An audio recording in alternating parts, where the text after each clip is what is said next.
Taata Richard Luweso y'emyaka 4 alumiriza mukazi we Joyce Nanfuko y'emyaka 39 okumukwatira ejjambiya n'amugoba okumwetooza ennyumba nga ayagala okumusalako obusajja okutuusa lwe bagimugyeko.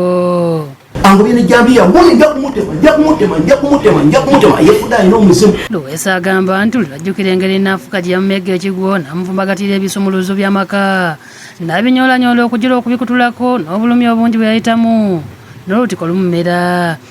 Kyapa kuchinganyige oli mukwano gwo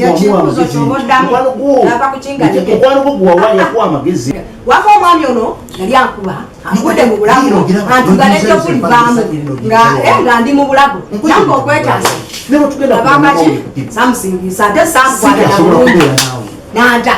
Abafumbo bana abalina abaana bana batuze ku kyalo Kisombwa ekisangibwa mu Kayunga Town Council mu disitulikiti y'e Kayunga era nga tubasanze mu ofiisi ya Collins Kafeero ow'eddembe ly'obuntu amaka n'abaana omukazi gye yaddukidde nga ayagala Kafeero ayogere ne bba akomyewo mu maka.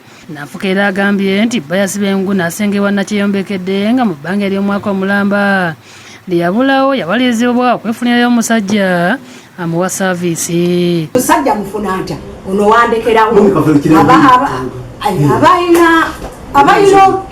abayinza okumpa sabuni nesitawunya zenyini nemugamba nti engeri bwolina omusajja nze naawe tetuyinza kusobola kuddingana mukolera ffenna tekikyasoboka kubanga yaŋŋamba nja kutambula nfuluma era mbakulage ekituufu nakindaga. Nanfuka yeetondedde bba musonyiwe kubanga ne saaviisi omusiguze agimuweera mu nnyumba ye. Saaviisi sigifunira mu nju ye wabula ono anampa ekitole kya sabuni gwe musanga ekayunga n'akimpa se nenkoma mu baana.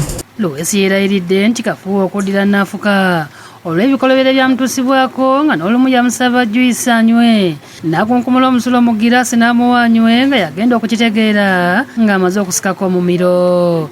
Namugamba ompadde ki kino ne batuyita omusawo Sewekinaasi omuzungu yamugamba sooka okebera obutonda buno wagenda okebera obutonda nga ne kyamaniwa nagamba mwana gwe buno omutima kigwe wafuna buno bwe butunda siyinza kuddira mu kyalo kubyankuze mu mikono ndayira amazima ga nnyabo.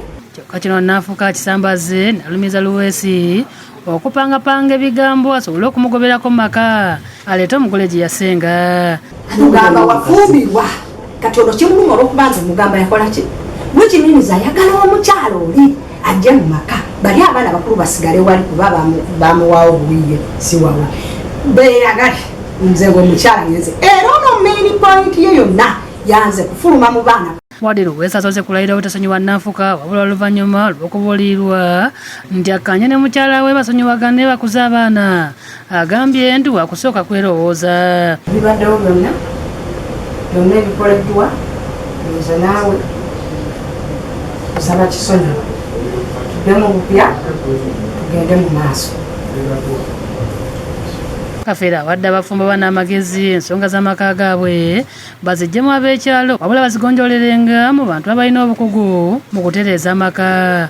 Abajjukiza nti obutakkaanya bwabwe bukosa abaana era n'asaba omukazi akendeeze ku bigambo kubanga kizuuse nga kye kimu ku byago by'omusajja n'agenda asengewo omukazi omulala. Twagala mukuza abaana mu mpisa alinamu obutereere. Sawulo ow'okulira yakusakidde eggulu lino ku Lwabukedde TV.